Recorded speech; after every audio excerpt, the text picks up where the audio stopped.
आज के भगवद गीता श्लोक क्लास में श्लोक नंबर है तीसरे अध्याय का 15वां श्लोक, अध्याय 3, श्लोक नंबर 15।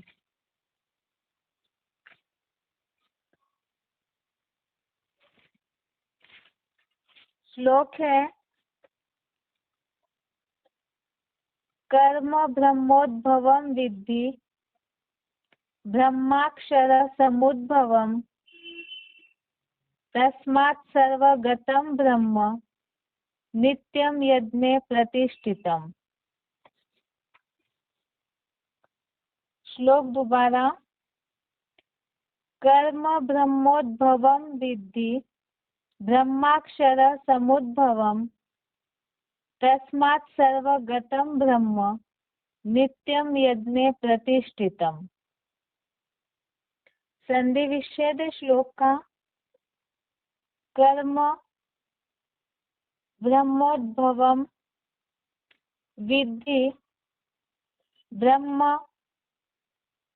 अक्षर समुद्भवम तस्मात् सर्वगतं ब्रह्म नित्यं यज्ञे प्रतिष्ठितम्।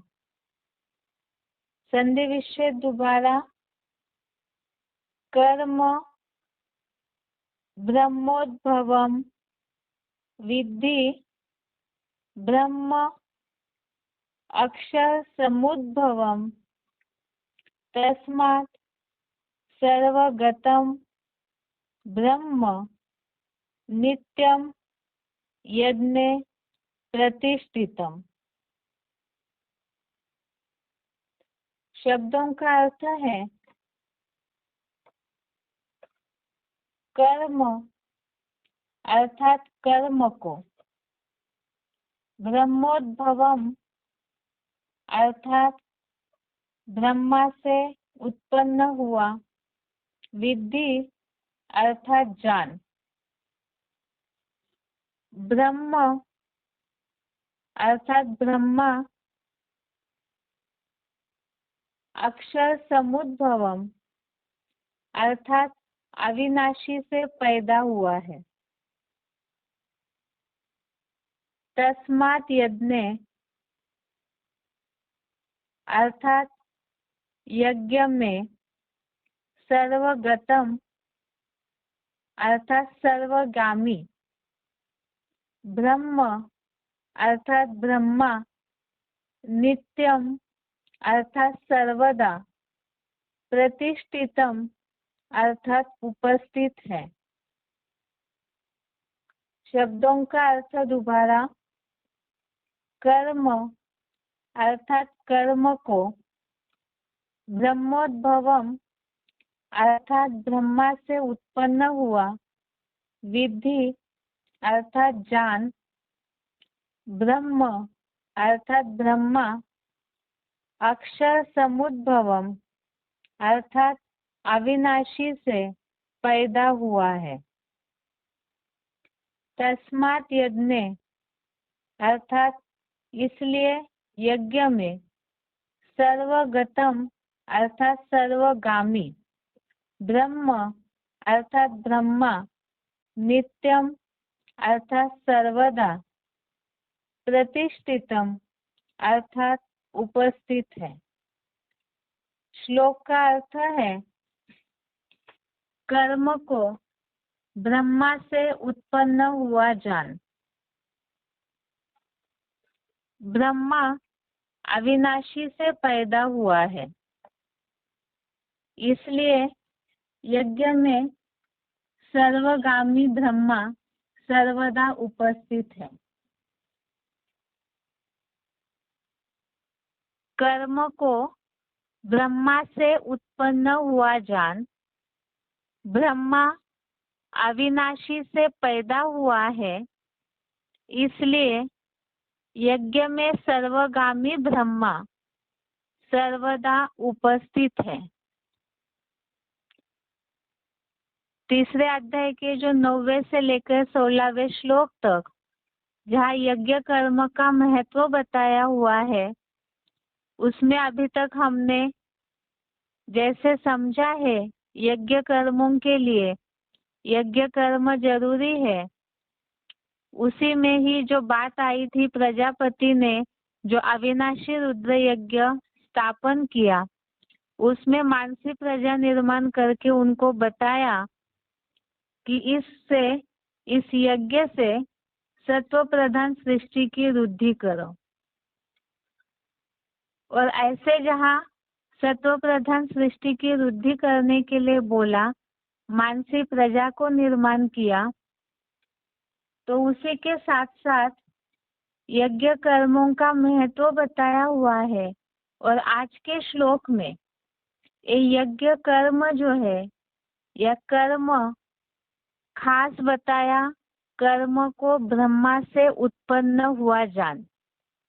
कर्म की थ्योरी समझने के लिए ही यहाँ ये बात बताई कि कर्म ये आखिर शुरू कहाँ से हुआ। वैसे तो बताया जाता है ब्रह्मा के द्वारा स्थापना होती है, और यहाँ कर्म की थ्योरी की शुरुआत ही कर्म को ब्रह्मा से उत्पन्न हुआ जान। ब्रह्मा अविनाशी से पैदा हुआ है, इसीलिए यज्ञ में सर्वगामी ब्रह्मा सर्वदा उपस्थित है। अर्थात ब्रह्मा के द्वारा ही कर्मों की शुरुआत हुई, और ये ब्रह्मा जो है वो यज्ञ में सर्वदा उपस्थित है। ये तो इसका सिंपल अर्थ हुआ, जिसे भक्ति मार्गीय लोग इस बात को समझते हैं कि ब्रह्मा जो है वो स्थापना करता है। इसीलिए भक्ति मार्गीय लोग तो इस भावार्थ को इस हिसाब से लेते हैं।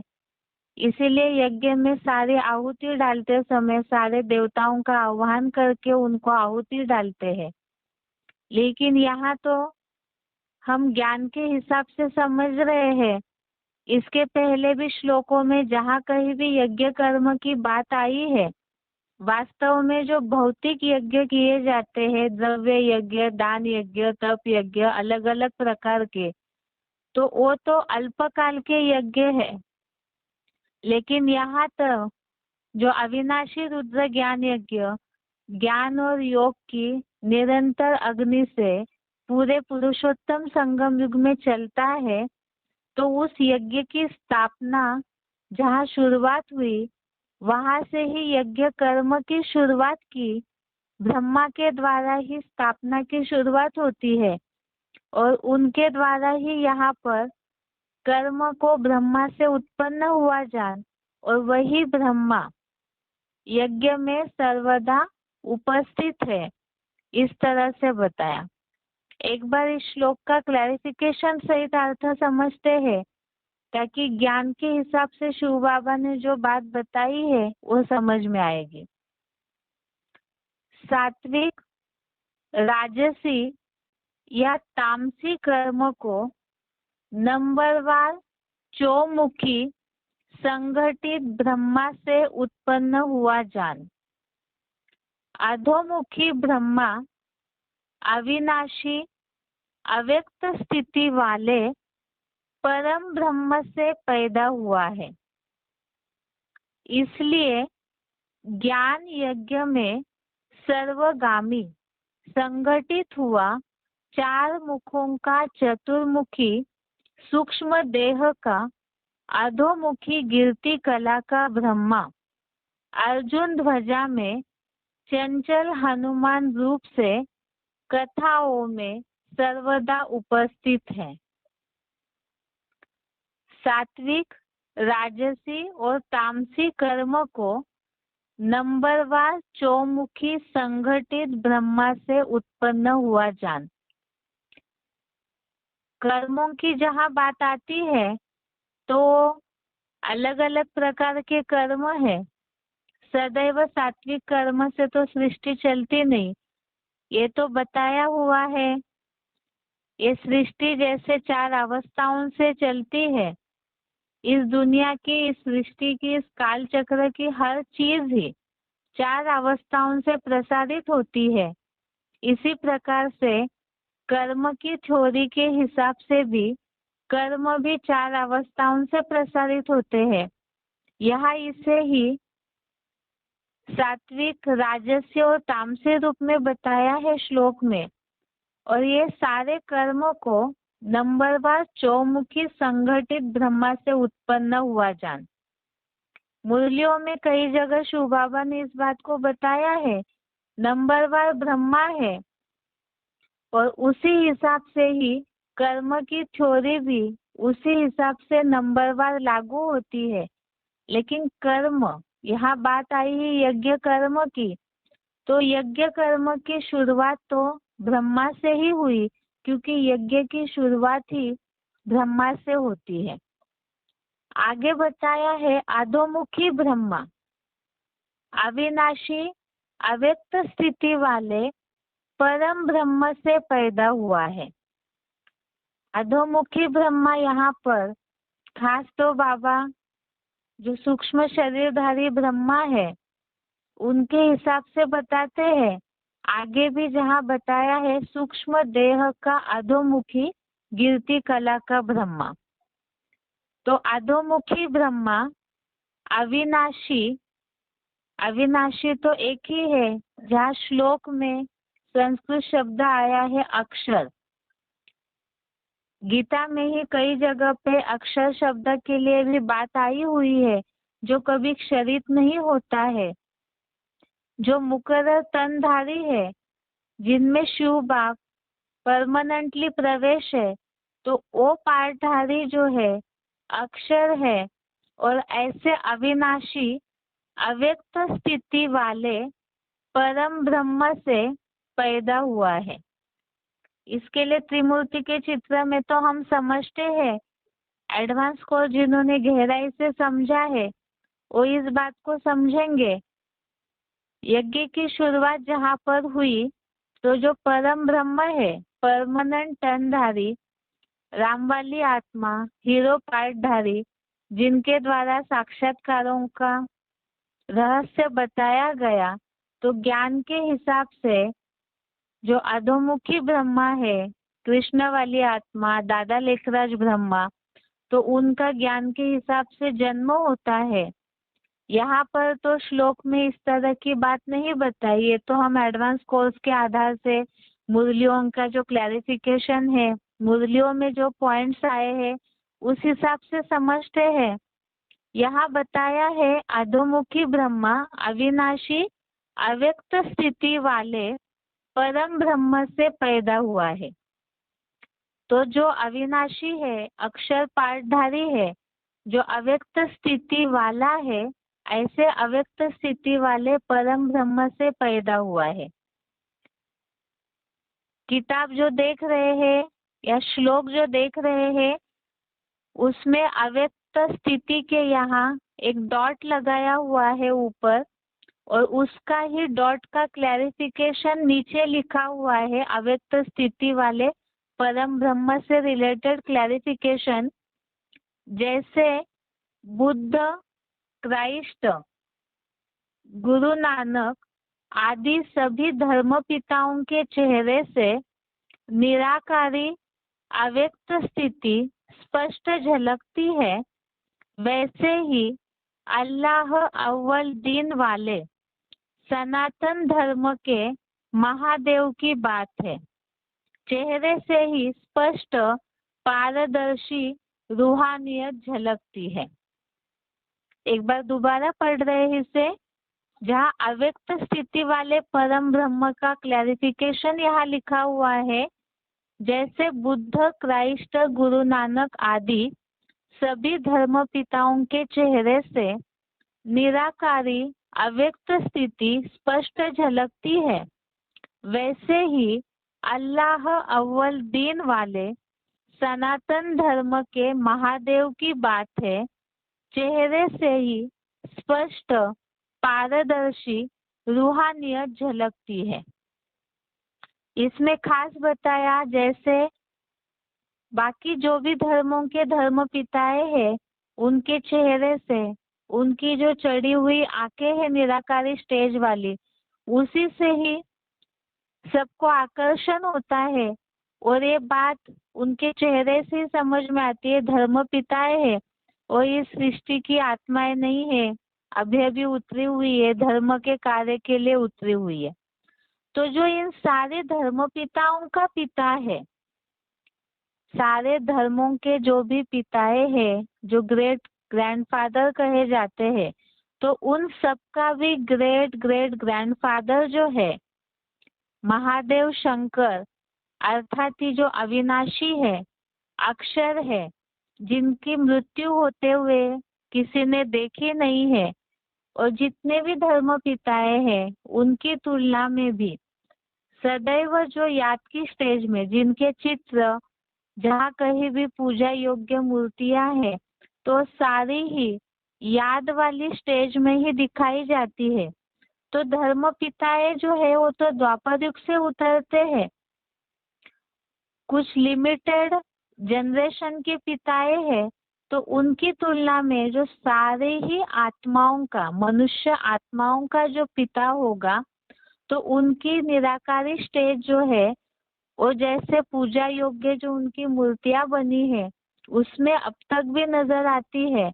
तो सामने जिनका ऐसा शरीर, पुरुषार्थी शरीर है, तो उनके चेहरे को देखने मात्र से वो पारदर्शी रूहानियत जो है स्पष्ट दिखाई देगी, जिसके लिए मुरलियों में भी बाबा बोलते हैं, तुम बच्चों की अव्यक्त स्थिति ही बाप को प्रत्यक्ष करेगी।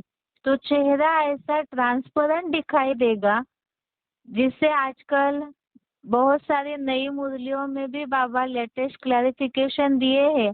हिरण्य गर्भ के रूप में याद की स्टेज योगाग्नि से वो आग का ऐसा गोला बन जाता है, इतना याद की स्टेज में इतना पारदर्शी, इतना ट्रांसपेरेंट चेहरा हो जाता है। वो अव्यक्त स्थिति की वो रूहानियत वाला चेहरा ही सबको ऐसा आकर्षित करेगा, जिसके लिए शिव बाबा मुरलियों में बोलते हैं, जो भी देखेगा वो तुरंत कहेगा कि मेरा बाप आया हुआ है। तो ऐसी वो परम ब्रह्म की श्रेष्ठ ते श्रेष्ठ ब्रह्म, नंबर 1 जो अव्वल नंबर ब्रह्मा है, मुकर्रर तनधारी, जिनके द्वारा ही अविनाशी रुद्र ज्ञान यज्ञ की शुरुआत होती है, जो रुद्र अवतार है, तो उनके द्वारा ही ये जो अधोमुखी ब्रह्मा है वो पैदा हुआ है। तो इसीलिए यहाँ लिखा है अव्यक्त स्थिति वाले परम ब्रह्म से पैदा हुआ है। वो अव्यक्त स्थिति अर्थात ही शंकर की, महादेव की जो निराकारी स्टेज है, जिस अव्यक्त स्थिति के द्वारा ही वो दुनिया के सामने ग्रेट ग्रेट ग्रैंडफादर के रूप में या सनातन धर्म का अव्वल नंबर जो पिता है उसके रूप में सारी दुनिया के सामने प्रत्यक्ष होता है। आगे लिखा है, इसलिए ज्ञान यज्ञ में सर्वगामी संगठित हुआ 4 मुखों का चतुर्मुखी ब्रह्मा, सूक्ष्म देह का अधोमुखी गिरती कला का ब्रह्मा, अर्जुन ध्वजा में चंचल हनुमान रूप कथाओं में सर्वदा उपस्थित है। इसके पहले हमने श्लोक में जहाँ देखा देवान भावयता नैन, इस श्लोक में जहाँ बात आई थी कि ये जो सूक्ष्म शरीरधारी आत्माएं हैं, अर्थात ही ये जो कल्पांत काल में सूक्ष्म देह द्वारा इष्ट भोगादि से इन्हें संतुष्ट करे, तो उस श्लोक में जो हमने उससे रिलेटेड सिलेक्टेड पॉइंट समझे, जिसमें बाबा ने बोला है पॉइंट में कि राम हनुमान को सहयोग करते हैं और हनुमान राम को सहयोग करते हैं। महाभारत युद्ध में अर्जुन का जो ध्वज दिखाया हुआ है उसमें भी हनुमान को उस ध्वज में दिखाया गया है। पहले अध्याय में भी श्लोक में ये बात आई थी कि हनुमान जो है अर्जुन के ध्वज में विराजमान है, या अर्जुन ध्वज अर्थात अर्जुन का पुरुषार्थी शरीर। पहले अध्याय से ही हम इस बात को समझते हुए आए हैं। वास्तव में अर्जुन माना जो अव्वल नंबर अर्जुन है, जो मुकर्रर तनधारी है, हीरो पाठधारी है, वही अव्वल नंबर अर्जुन है। और उनमें ही हनुमान के रूप में जो ब्रह्मा है, गिरती कला का ब्रह्मा, अर्थात इंस्पिरेटिंग पार्टी की जो शुरुआत करता है, तो वो दादा लेखराज ब्रह्मा अर्थात हनुमान वाली आत्मा जो है, वो उस अर्जुन ध्वजा में अर्थात उस शरीर में उपस्थित है और इस रूप में यज्ञ में वो सर्वदा उपस्थित है। इस हिसाब से जहाँ पहले ही हमने ये बात को समझा है, इंस्पिरेटिंग पार्टी की जो आत्माएं है वो भी इस यज्ञ सेवा के कार्य में संपन्नता की ओर पहुंचाने में मददगार है, क्योंकि इंस्पिरेटिंग पार्टी का मुख्य कार्य ही है उमंग उत्साह दिलाना। उनको अपना शरीर नहीं है।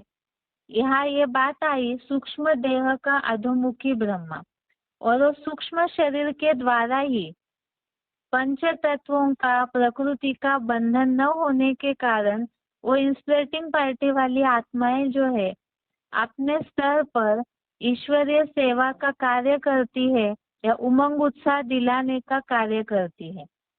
इस हिसाब से यहाँ तो कर्म ब्रह्मा से उत्पन्न हुआ है। यहाँ बात आई यज्ञ कर्म की। यज्ञ कर्म ही जो नरक से बंधन मुक्त करने वाला है, कर्म बंधन से मुक्त करने वाला है, या जहाँ यज्ञ की शुरुआत हुई उसमें भी खास बताया कि इस यज्ञ सेवा से परम कल्याण को प्राप्त करो या इष्ट कामनाओं की पूर्ति इस यज्ञ से ही होगी। और वो यज्ञ कर्म करने के लिए खास शुरुआत करने वाला है ब्रह्मा। उन ब्रह्माओं में भी वास्तव में खास बात बताई है परम ब्रह्म की, जिनके द्वारा ही बताया कि ब्रह्मा जो है अधोमुखी ब्रह्मा, वो भी अविनाशी परम ब्रह्म से उत्पन्न हुआ है, जो परम ब्रह्म ही यज्ञ के आदि में इस यज्ञ की स्थापना करते हैं। और इसमें खास बात बताई कि ऐसे जो चतुर्मुखी ब्रह्मा है नंबरवार, उनके द्वारा ही सात्विक, राजसी, तामसी नंबरवार कर्मों की उत्पत्ति या नंबरवार कर्मों का फाउंडेशन पड़ता है। लेकिन खास बात बताई यहाँ ब्रह्मा की और प्रजापिता ब्रह्मा परम ब्रह्म की, जिसके लिए मुरलियों में, अर्जुन ध्वजा में, चंचल हनुमान रूप कथाओं में सर्वदा उपस्थित है, जिसके लिए मुरलियों में भी शिव बाबा ने बोला, जैसे हनुमान राम को सहयोग करते हैं, राम हनुमान को, और मुरलियों में भी शिव बाबा बोलते हैं कि जहाँ जहाँ भी यहाँ हनुमान कथा के रूप में बोला हुआ है, तो बाप दादा जो है, तुम बच्चे बाप दादा को अलग करते हैं, लेकिन वो फिर एक हो जाते हैं। मुरलियों में हर जगह, बहुत सारे मुरलियों में ये बात आती है, बाप दादा कंबाइंड है।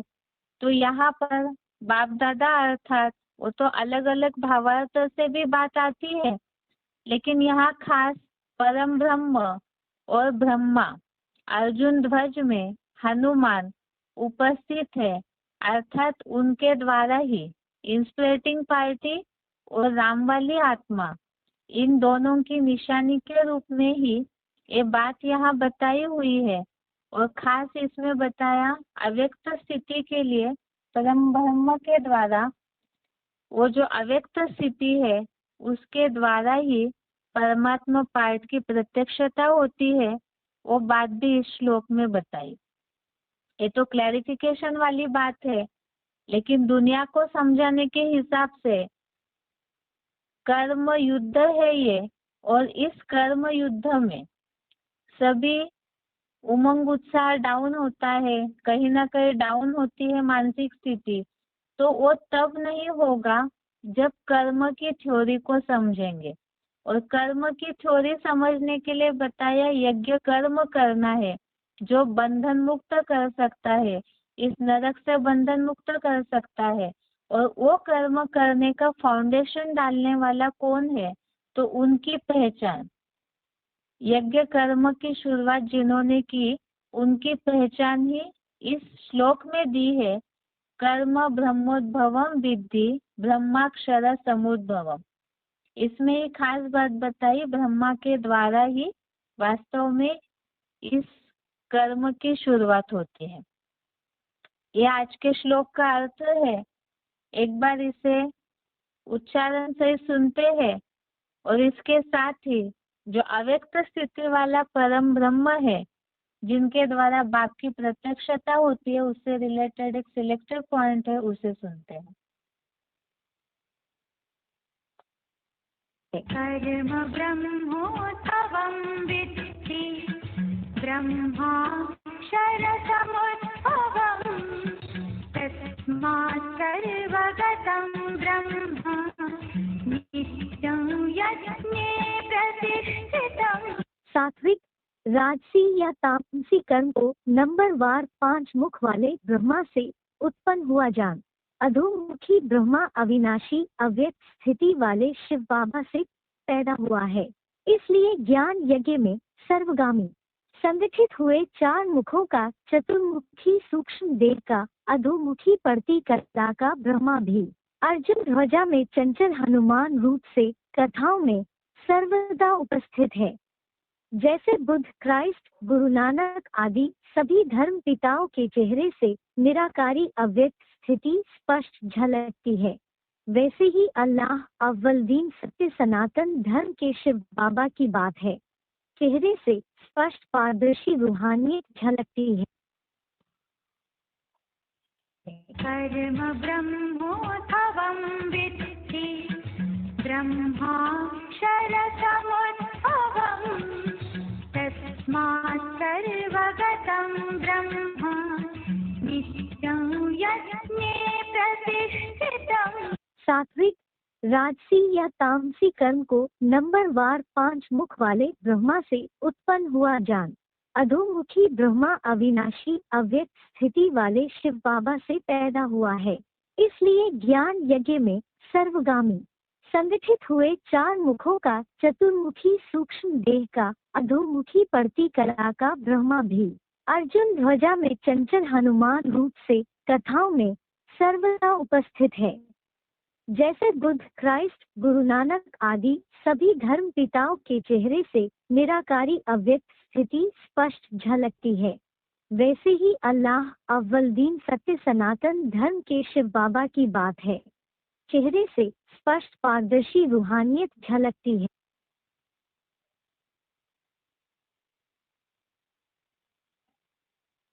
आगे सिलेक्टेड पॉइंट है VCD नंबर 2543, VCD नंबर 2543।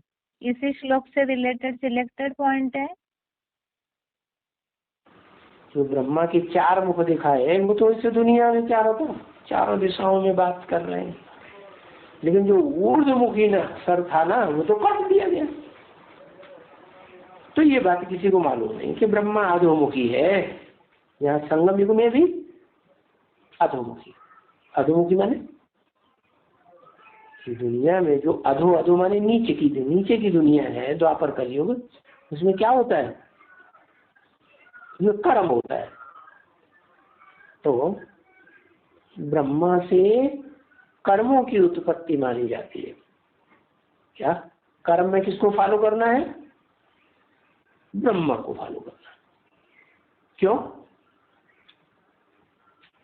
क्योंकि जितने भी कर्म करने वाले हैं द्वापर युग से, उनमें ब्रह्मा सबसे श्रेष्ठ है। अब लोगों को ये तो पता नहीं है कौन सा ब्रह्मा श्रेष्ठ है। वो तो 4 मुख वाले ब्रह्मा को ही ब्रह्मा मानते हैं। तो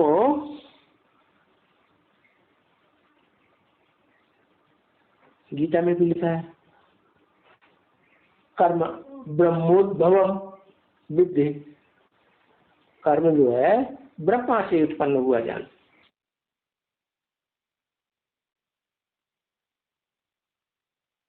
आगे सिलेक्टेड पॉइंट नंबर है 1073, सिलेक्टेड पॉइंट का नंबर 1073। बताया मुझे कि 2018 में नेक्स्ट फिल्म आपकी प्रत्यक्ष होगी तो शिव भाव का आना जाना तो पता नहीं लगता, तो कैसे पता चले वो प्रत्यक्ष होगा? जब संपन्न हो गया ना, संपन्न हो गया कि नहीं, तो संपन्न हो गया। जब संपन्न हो जाता है, देवताएं संपन्न हो जाते हैं, तो उनके कौन से अंग में पावर आ जाती है? सभी में पावर आती है। सभी अंगों में पावर हो जाती है। देवताओं को तो भ्रष्ट अंगों में पावर आएगी देवताओं को? नहीं नहीं नहीं, सभी इंद्रियां पूजी जाती है, बोला देवताओं की सभी नेत्र पर पावर आएगी। हाँ, अब आएगी ठिकाने पर, नेत्र में पावर आ जाती है। तो जो देवताओं का भी रचयिता है, उसके नेत्रों में कितनी पावर होगी? जब धर्म पिताओं के नेत्रों में इतनी पावर है, एक क्राइस्ट के नेत्रों में इतनी पावर थी कि 200 करोड़ 250 करोड़ मनुष्य आत्माओं को अपना फॉलोअर बना लिया। वो तो हद का पिता है। हद का है या बेहद का? हद का है। और जो बेहद का पिता है, उसके नेत्रों में कितनी पावर होगी? जो गीत गाते हैं, फिल्मों में भी गीत गाते हैं, क्या तेरी आंखों के सिवाय से दुनिया में रखा क्या है? ये उठे तो सतयुग चले, स्वर्ग चले, सुबह चले, और ये गिरे तो शाम ढले। मेरा मरना तेरा मेरा जीना इन्हीं आंखों के तले। नहीं तो बेकार है ये सारी दुनिया। ऐसी स्टेज देखने वालों की हो जाएगी। जो देखे वो क्या कहेगा? बाप आ गया।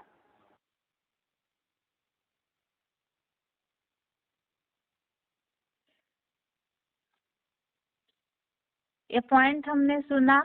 अव्यक्त स्थिति जो निराकारी स्टेज स्पष्ट झलकती है, तो इसी के द्वारा बाप की प्रत्यक्षता होगी। इस हिसाब से पॉइंट सुना। अभी आगे बेसिक कोर्स।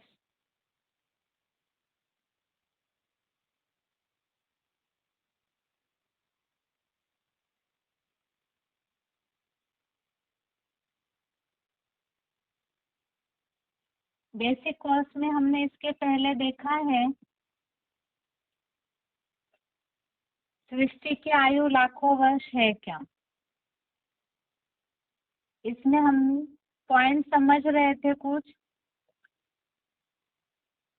सृष्टि के आयु के बारे में दुनिया वाले बहुत सारे इसी बात को समझते हैं कि वास्तव में टोटल मिला करके सृष्टि लाखों वर्ष की है।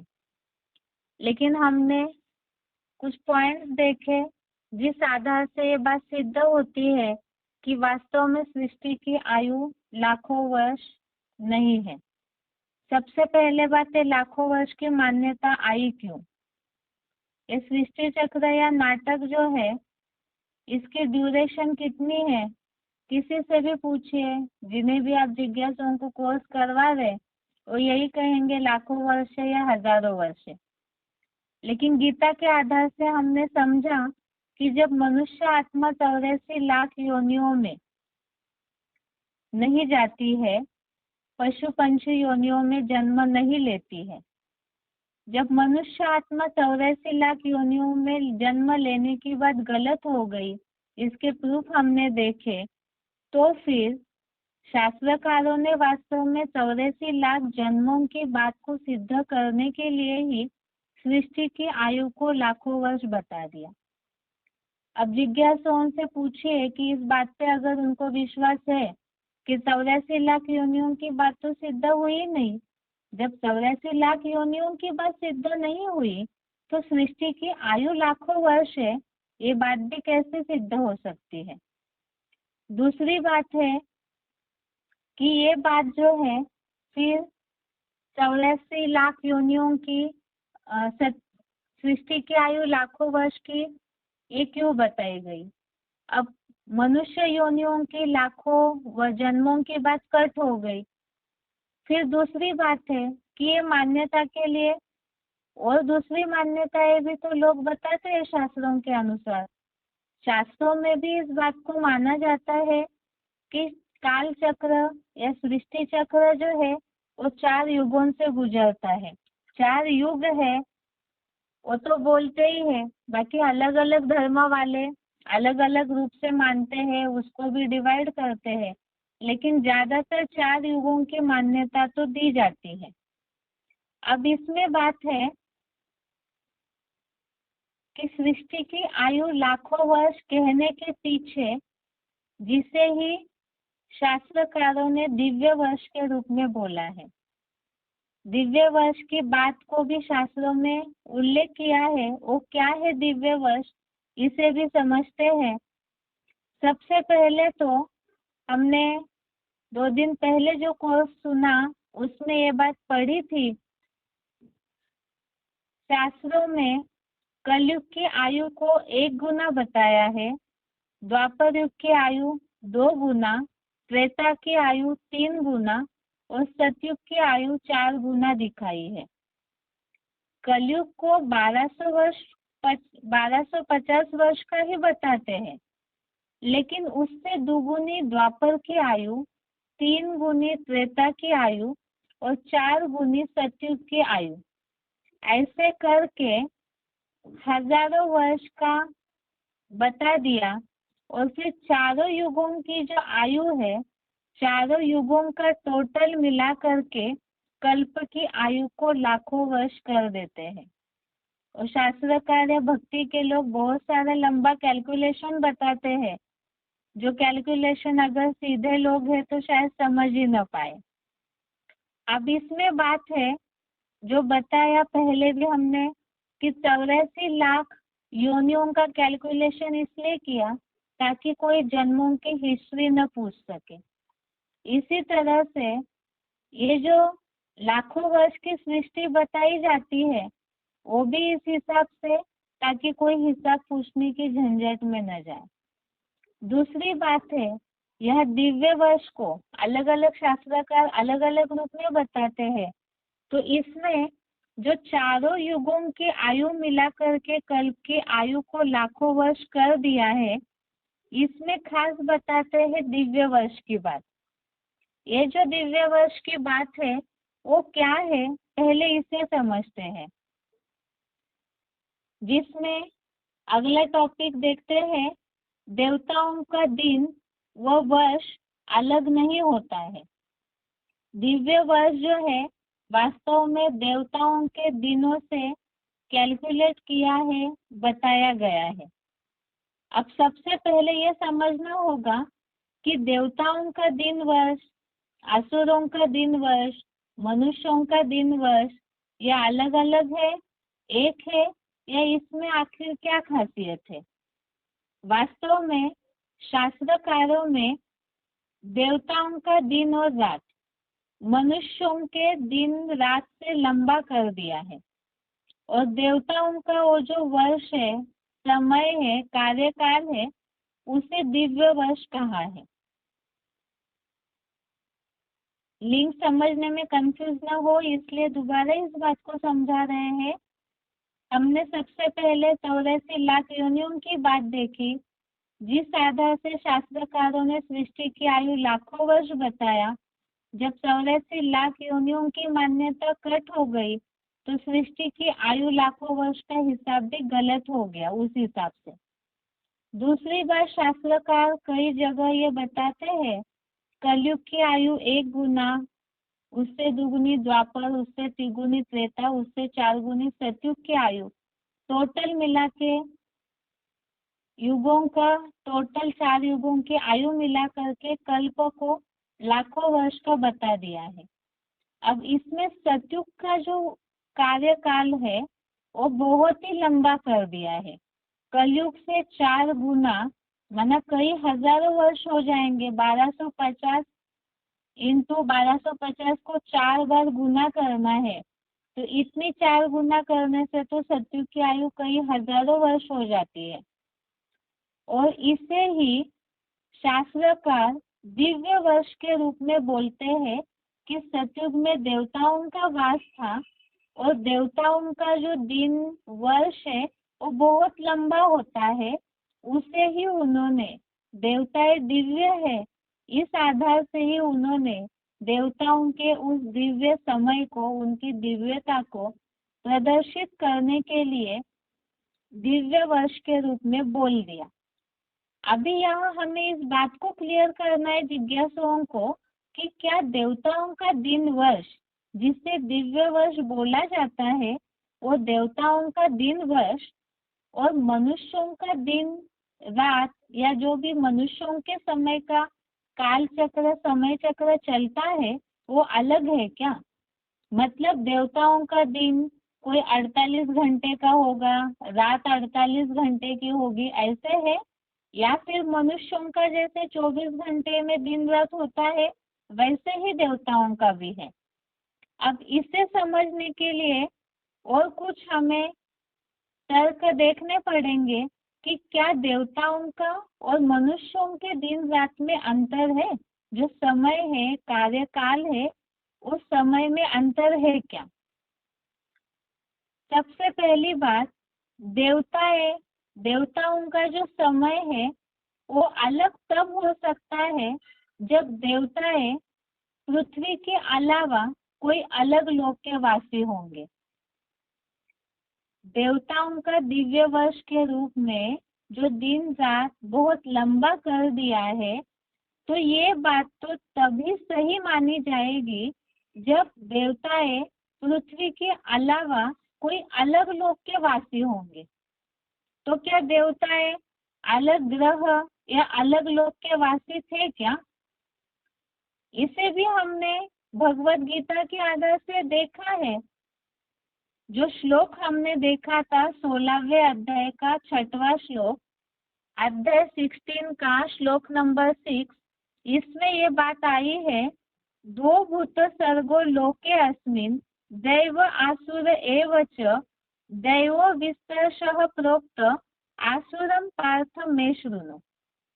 इस श्लोक के आधार से ये बात सिद्ध हो गई कि वास्तव में इसी दुनिया में प्राणियों की दो प्रकार की सृष्टि है, देवताएं और असुरों की। अर्थात देवताएं और असुर इसी लोक के वासी है, कोई दूसरे ग्रह दूसरे लोक के वासी नहीं है। अब जब ये बात इस श्लोक से सिद्ध हो गई कि देवताएं असुर और इसी पृथ्वी के वासी है, अलग से नहीं है, तो फिर देवताओं के जो दिव्य वर्ष की बात आती है वो कहाँ तक सच है? यह कल्प की आयु जो लाखों वर्ष बताई जाती है, ये मान्यता की सच्चाई क्या है?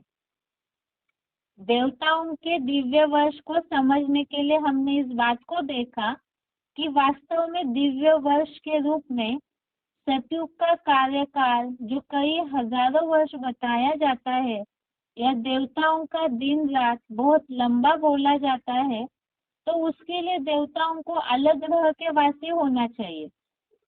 लेकिन भगवत गीता में जो बातें बताई है उस अनुसार देवताएं भी इसी पृथ्वी लोक के वासी हैं।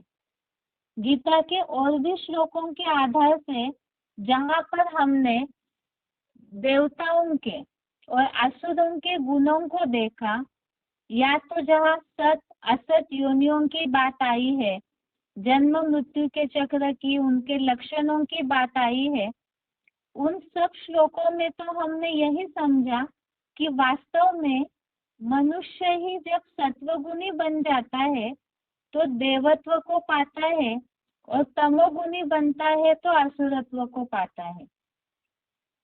लिंग समझने में कंफ्यूजन ना हो, इसलिए दोबारा समझिए इस बात को।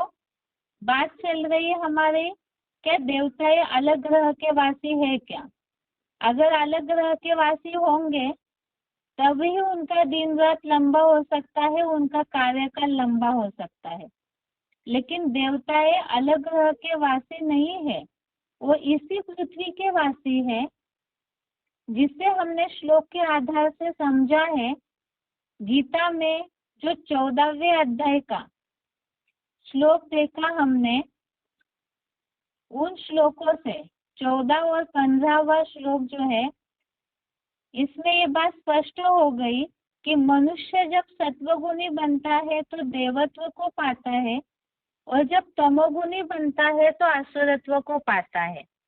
मनुष्य पृथ्वी लोक के वासी है और मनुष्यों का दिन रात का समय जो है वो नूंद है। और मनुष्य ही जब देव अच्छे गुण धारण करते हैं, सतोगुणी बनते हैं, ऊंचे चढ़ जाते हैं गुणों से, तो सत असत योनियों की जहाँ बात आई, निर्मल लोक की, सतोगुणी लोक की बात आई, तो वो वास्तव में इसी पृथ्वी की बात है।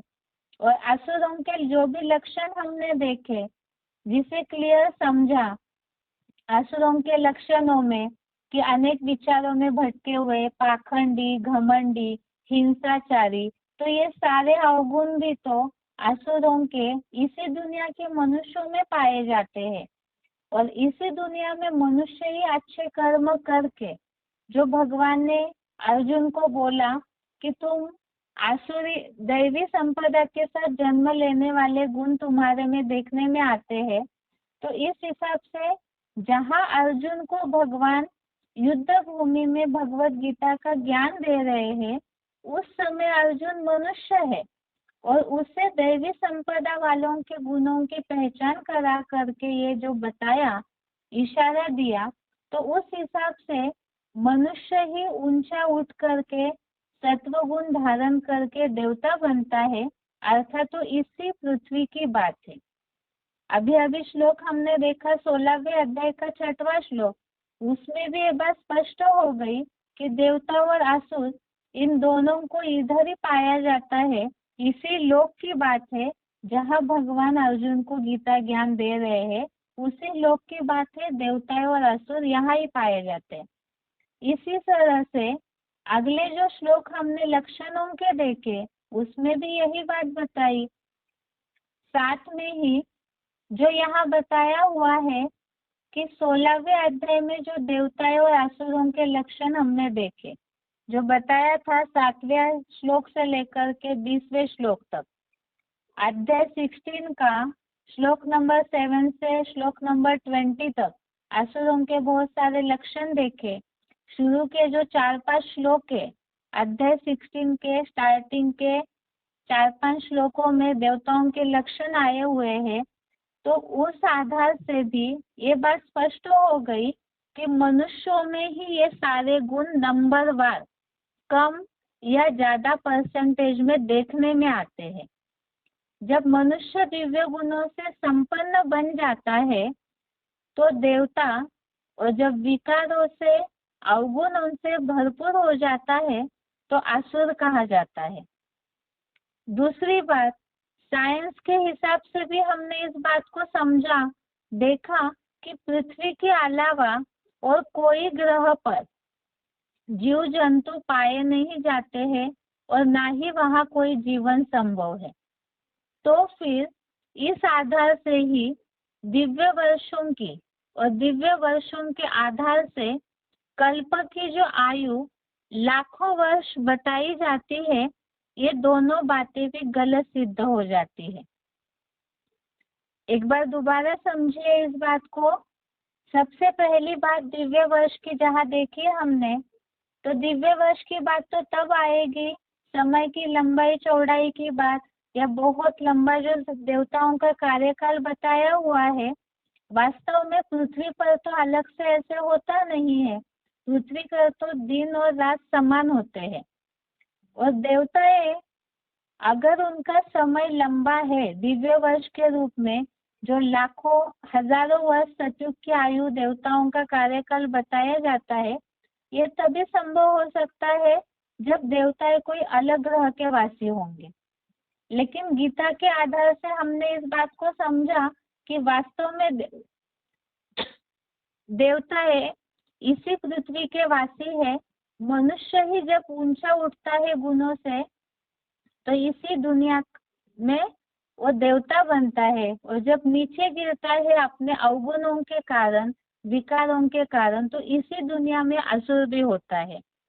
दूसरी बात, विज्ञान के हिसाब से भी पृथ्वी के अलावा कोई भी ग्रह उपग्रह पर जीवन संभव नहीं है, तो पृथ्वी से ऊपर कहीं देवलोक होने की तो बात ही नहीं आती है। शास्त्रों के हिसाब से भी बहुत सारी बातें हैं। लोग तो कहते हैं कि स्वर्ग में चला गया, वास्तव में किसी ने पृथ्वी से ऊपर शरीर शरीर के साथ जाते हुए किसी को देखने का प्रूफ कोई शास्त्रों में नहीं आया हुआ है। शास्त्रों में ही अपनी बहुत सारी परस्पर विरोधी बातें बताई जाती है। इस हिसाब से ही जो दिव्य वर्ष की बात है, वास्तव में देवताएं दिव्य कर्म करते हैं। जो बताया देवताएं अर्थात दिव्य गुणों से भरपूर होते हैं, तो उन दिव्य गुणों के आधार से ही और दिव्य वर्षों की बात बताई गई। लेकिन वास्तव में दिव्य वर्ष और उस आधार से कल्प की आयु लाखों वर्ष की बात भी यहाँ गलत हो जाती है, क्योंकि दिव्य वर्ष तो यहाँ ही देवता है जीवन में चलते हैं पृथ्वी पर ही, यहाँ ही होते हैं अपने गुणों के कारण। तो वास्तव में दिव्य वर्ष की बात जो समय लंबा कर दिया है, वो बात भी इस आधार से गलत सिद्ध हो जाती है। अभी अगला टॉपिक देखना है हमें। जैसे दिव्य वर्ष की बात उस आधार से सृष्टि की आयु लाखों वर्ष की बात गलत है, लेकिन इसे और एक मान्यता के साथ हम देखते हैं। जो प्रैक्टिकल जीवन को, प्रैक्टिकल जो कलयुगांत का समय चल रहा है, उसे हमें थोड़ा प्रैक्टिकली सोचना होगा। जैसे कलयुग की आयु, शास्त्रों में एक तरफ कलयुग की आयु 1200 वर्ष बताई है। इसमें हरिवंश पुराण का एक प्रूफ है। हरिवंश पुराण में जहाँ एक उल्लेख आया हुआ है, तथा वर्ष सहस्रम तु वर्षानाम द्वेषते तथा संध्या सह संख्यातम क्रूरम कलियुगम स्मृतम। दोबारा हरिवंश पुराण में कलयुग की आयु को लेकर के जो उल्लेख आया हुआ है, उसे पढ़ रहे हैं। तथा वर्ष सहस्रम तु वर्षानाम द्वेषते तथा संध्या सह संख्यातम क्रूरम कलियुगम स्मृतम। अर्थात क्रूर कलयुग अपने 200 वर्षों की संध्या के साथ 1000 वर्षों का बताया गया है। क्रूर कलयुग अपनी 200 वर्षों की संध्या के साथ 1000 वर्षों का बताया गया है। यहाँ 200 वर्षों की संध्या अर्थात जहाँ जहाँ दुख का समय बीतता है, तो 200 वर्ष का समय बहुत घनघोर संध्या वाला अर्थात क्रूर कलयुग बोला है, जहाँ क्रूरता भरी हुई होती है, कलह क्लेश जहाँ होता है। 200 वर्षों की संध्या के साथ हजारों वर्ष का बताया है। संध्या माना बुरा समय के हिसाब से हजारों वर्ष, 1000 प्लस 200 अर्थात 1200 वर्ष का है। और दूसरी तरफ से कलयुग के लिए कहते हैं, कलयुग अभी 5000 वर्ष का छोटा बच्चा है, अभी 40,000 वर्ष पड़े हैं। कलयुग की आयु की लेकर के जो 40,000 वर्ष की मान्यता बताई जाती है। आगे का टॉपिक है इसमें। जैसे हरिवंश पुराण का उल्लेख हमने देखा, उसी तरह से ही कलयुग की आयु 40,000 वर्ष की मान्यता। अभी इस बात को हमें देखना है।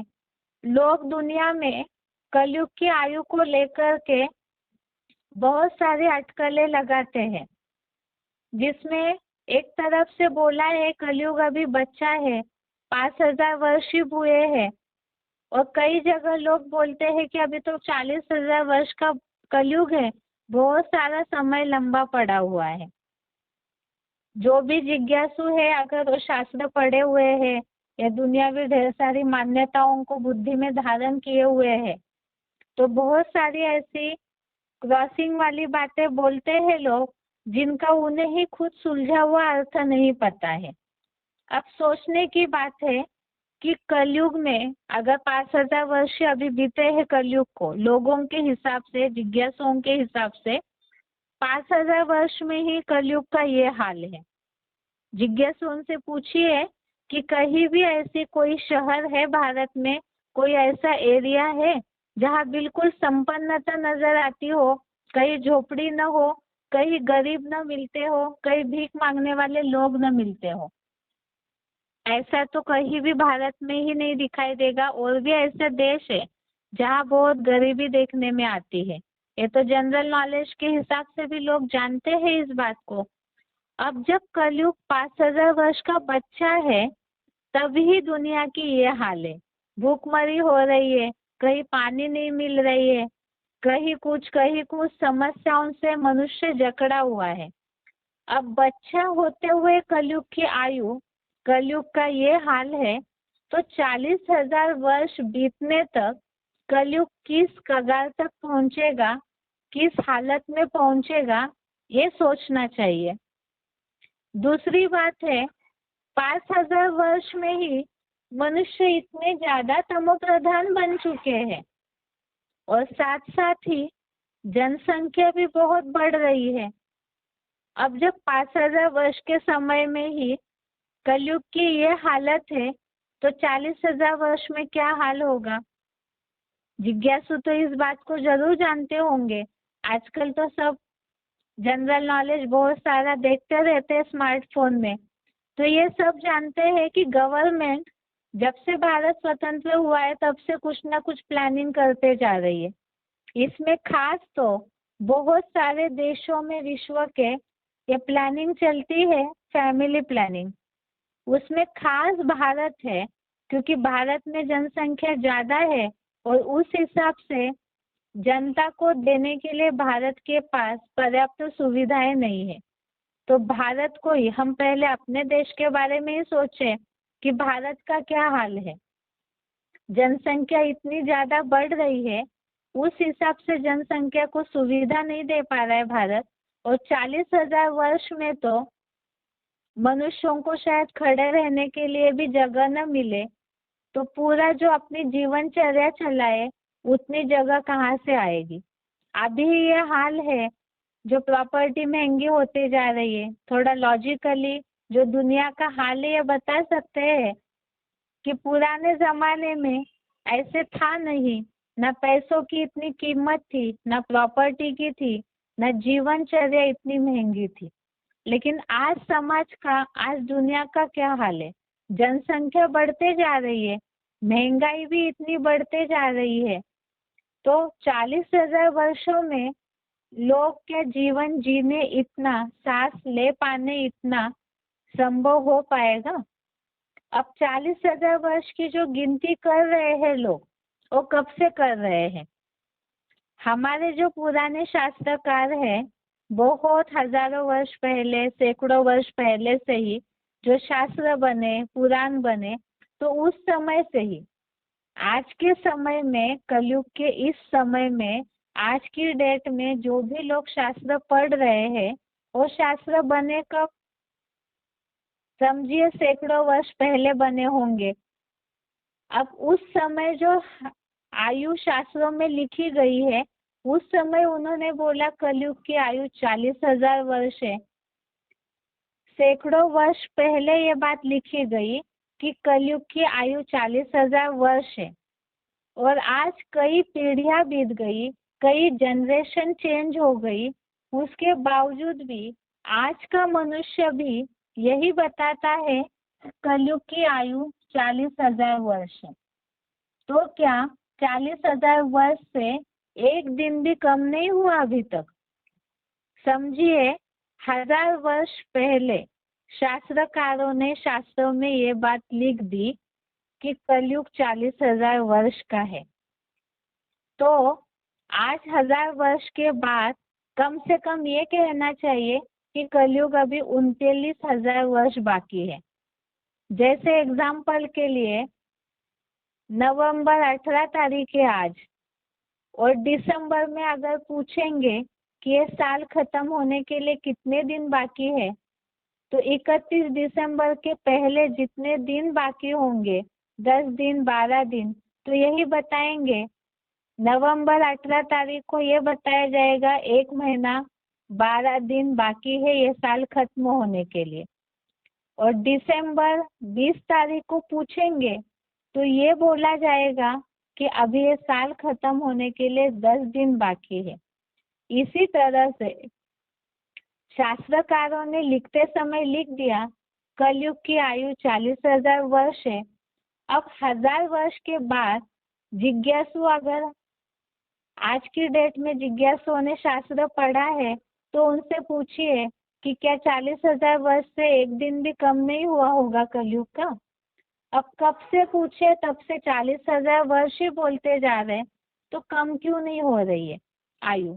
इसका मतलब ये है कि वास्तव में ये जो 40,000 वर्ष की बात बोली हुई है वो इस हिसाब से बोली है जो पहले भी बताया कि गिनती कोई कर न पाए, इसीलिए ही इस तरह से हजारों लाखों वर्ष की बात बता दी। लेकिन ये बात हमने समझी कि इतना अगर कलयुग अभी बच्चा है तो आज ये हाल है तो 40,000 वर्ष के बाद क्या बुरा हाल हो जाएगा। दूसरी बात यह है कि कभी ना कभी तो आयु कम होनी चाहिए। कभी भी पूछेंगे तो 40,000 वर्ष ही बोलेंगे, तो समय कभी पीछे नहीं होता है, ऐसे तो नहीं होगा। इसका मतलब अभी तक जो बातें हमने देखी, दिव्य वर्ष की बात, वो भी कट हो गई। वास्तव में देवताओं का दिन रात कोई लंबा अलग से होता नहीं है, ना ही उनका कोई अलग से समय लंबा होता है। वास्तव में ये बात समझने में लोगों को कंफ्यूजन हो गई और शास्त्रकार खुद उसका हिसाब नहीं लगा पाते हैं। इसीलिए इस तरह से अलग अलग मान्यताओं की बातों को, सृष्टि चक्र की बातों को बताते गए। अब इसके आगे कल हम देखेंगे शास्त्रों की बातों की सच्चाई कहाँ तक है। इसमें वास्तव में ये जो लाखों वर्ष की बात बताई है, इसके पीछे का क्या राज है, इन बातों को हम समझेंगे कल के क्लास में। आज के लिए यहाँ तक ही। ओम शांति।